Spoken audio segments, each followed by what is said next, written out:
Sesuai dengan janji kami tadi, kami akan pertemukan langsung ya.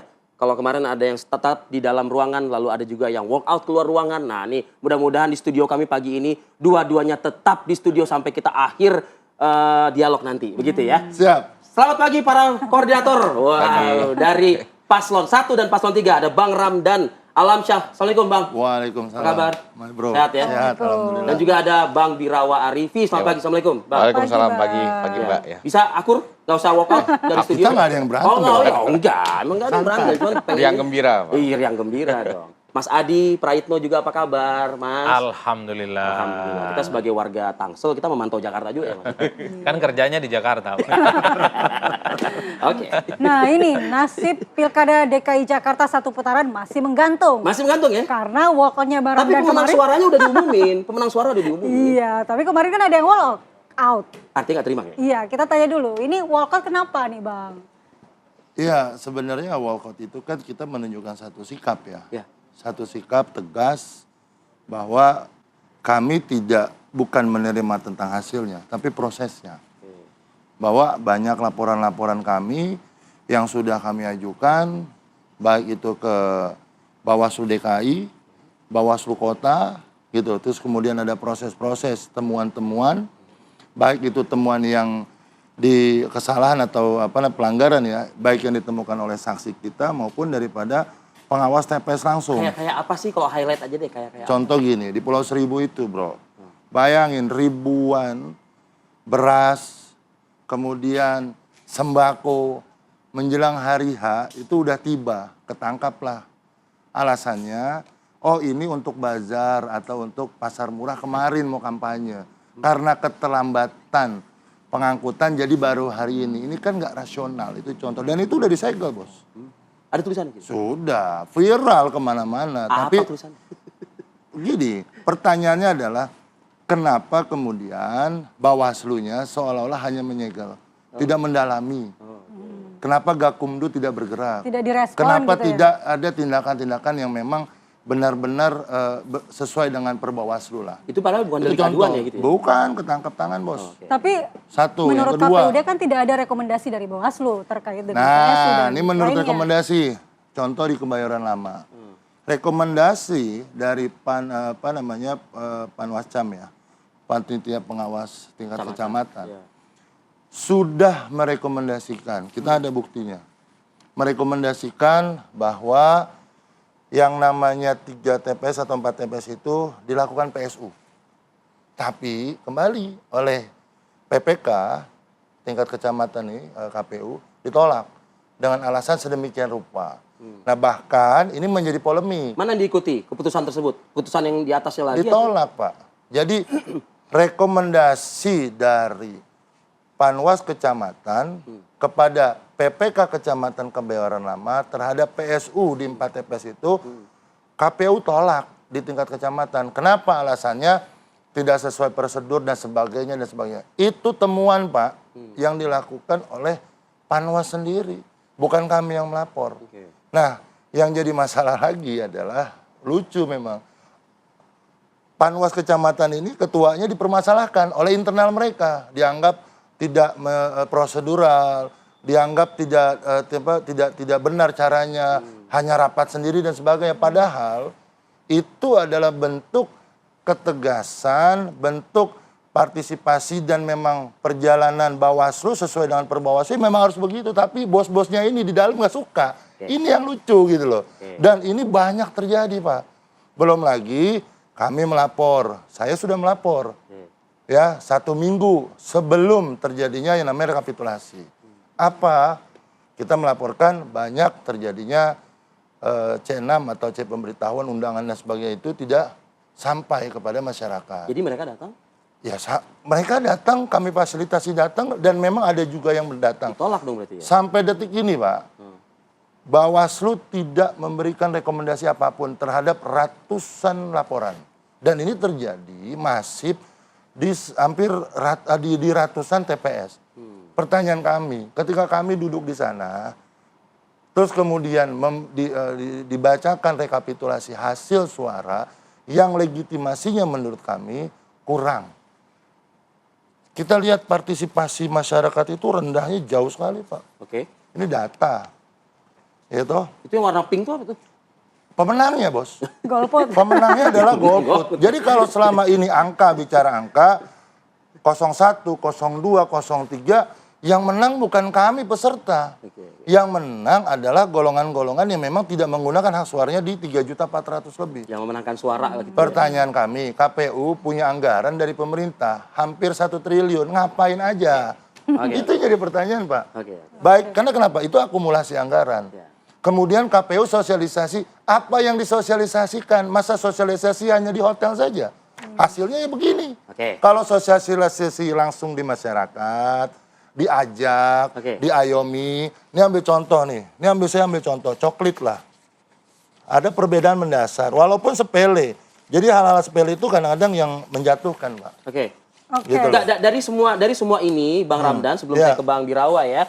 Ini Anda menyebut tadi masif tadi, Anda menyebut kata Oh iya, masif masif. gitu. Nah, ini contoh. Di sini kami punya data, Ini Pak. hilirnya kemana nih? Anda akan melakukan Gini, apa Pak. nih? Data yang kami sadur hampir seluruhnya tuh kami bukan omon-omon. Nggak ada omon-omon. Kita orang hukum nggak boleh omon-omon, Pak. Ya. Satu, tentang yang namanya keikutsertaan. Oke. Bayangin, ada di beberapa TPS pesertanya cuma 15%, Pak. Dari 600 orang, 15% aja yang hadir. Kan itu. Rata-rata kita dapat data di situ antara 15 sampai 30.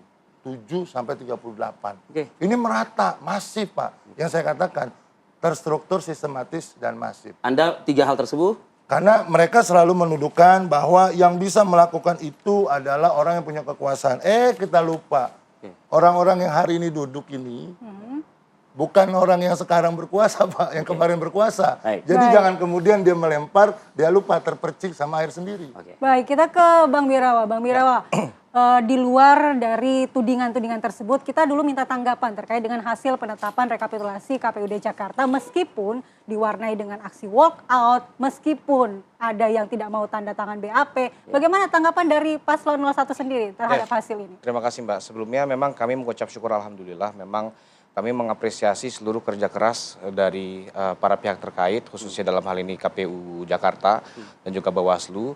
Tapi yang tak kalah penting adalah kerja keras dari para paslon kami sendiri, Mas Pram dan juga Bang Dul, yang saat ini membuktikan bahwa seluruh perjuangan, seluruh kerja keras yang telah dilakukan sejak September hingga saat ini telah membuahkan hasil yang sesuai dengan perjuangannya. Ini sebagaimana tadi disampaikan oleh Ketua Tim Pemenangan kami, Cak Lontong, ini adalah kemenangan warga Jakarta dan pastinya kami turut mengapresiasi seluruh kerja keras dari semua pihak. Namun kembali lagi kami juga menghargai dan menghormati memang apabila dari pihak-pihak tertentu memiliki keberatan atau merasa terdapat hak-hak yang mungkin tidak terpenuhi atau kerugian. Karena memang berdasarkan ketentuan peraturan perundang-undangan kita di Indonesia terdapat mekanisme dan juga upaya hukum yang dapat ditempuh. Ya. Salah satunya itu adalah gugatan ke MK Dan apabila itu KPU dirasa pun juga perlu. menantikan itu juga. Betul di situ. Jadi memang di sini kalau dari tim hukum Paslon 03 sendiri kami siap apapun yang nantinya itu akan terjadi. Baik Tapi itu nanti. menanggapi tudingan-tudingan tadi Ya. bagaimana? Ya, sebetulnya memang tudingan-tudingan itu kan merupakan hak ya dari pihak-pihak yang merasa hal tersebut terjadi. Namun kalau seandainya contohnya tadi yang disampaikan oleh Bang Ramdan, persoalan C6 itu sendiri, ya kita melihat bahwa undangan itu kan bukan merupakan persyaratan untuk memilih. Saya juga tidak ingin banyak mengomentari tentang ruang lingkup hal-hal apa saja yang sudah dilakukan oleh KPUD, karena kan memang itu sudah ranah KPUD untuk mengomentari. Namun kita juga harus mengingat bahwa selama ini terdapat banyak upaya yang dapat dilakukan untuk memilih, walaupun tanpa adanya undangan C6 itu sendiri. Salah satunya itu dengan adanya cek DPT online yang tersedia oleh KPUD. Dan juga kita harus mengingat bahwa terdapat banyak pemilih yang memang tidak mendapatkan C6, namun tetap bisa mencoblos dengan KTP di masing-masing TPS terkait. Dan itu menurut kami juga sudah terakomodir dengan baik oleh KPPS setempat. Itu salah satu contohnya juga. Dan kemudian kalau seandainya kita harus Soal bantuan-bantuan tadi perlu nggak Anda komentari atau bantuan-bantuan tadi yang disampaikan di Kepulauan Seribu dan ya, lain sebagainya. kalau di situ sih kami juga sebetulnya cukup bingung ya, apakah memang itu tudingannya seperti apa? Karena memang kita sudah melusuri, kita sudah memeriksa, itu kita juga bisa memastikan itu bukan dari tim pemenangan. Memang dari sebagian itu mungkin ada beberapa oknum ataupun relawan. Tapi sekali lagi di sini ketika kami melihat hal tersebut, kita tegas, kita berkooperatif dengan aparat penegak hukum sesuai dengan rekomendasi dari Bawaslu dan juga aparat keamanan, dan ketika itu sudah ditentukan hasilnya seperti apa kami jalani. Berarti tim Pramrano sudah punya bukti-bukti sendiri untuk menangkis tudingan-tudingan dari Pasti tim kita sudah ya? siapkan semua dan tidak hanya bukti, dan apabila diperlukan ketika nanti mungkin diseret oleh Bang Ramban sebagai pihak terkait di Mahkamah Konstitusi, ya kita juga akan mempersiapkan ahli-ahli juga saksi-saksi di lapangan yang nantinya pasti dapat membantu untuk memberikan kecerahan terhadap fakta-fakta yang terjadi. Anda sudah cukup happy, puas dengan angka 2 juta berapa tadi Bang Ramdan? 2.183.200. Atau Anda juga ingin berjuang juga untuk mendapatkan hak Anda? Jangan-jangan 3 juta gitu loh maksudnya. Nih jangan-jangan. Pastinya sih kami mensyukuri hasil yang telah terjadi. Jadi memang mencapai 50%,07 yang dimana pada bulan September itu elektabilitas Mas Hermal adalah 0,1%. Itu bukan hal yang mudah. Jadi memang kami sangat mengapresiasi dan mensyukuri kerja keras dari Mas Pram dan Bang Dul serta seluruh tim pemenangan dan juga warga Jakarta yang telah terlibat aktif dalam kampanye ya dan juga proses pilkada ini. Jadinya apapun yang nantinya itu dihadapi oleh tim pemenangan khususnya tim hukum ya kami siap menghadapinya. Bang Ramdan MK ya?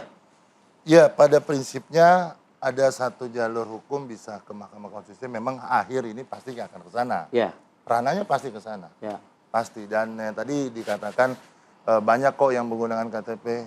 Saya mau kasih tahu aja. Tahu nggak berapa jumlah yang menggunakan KTP berdasarkan data?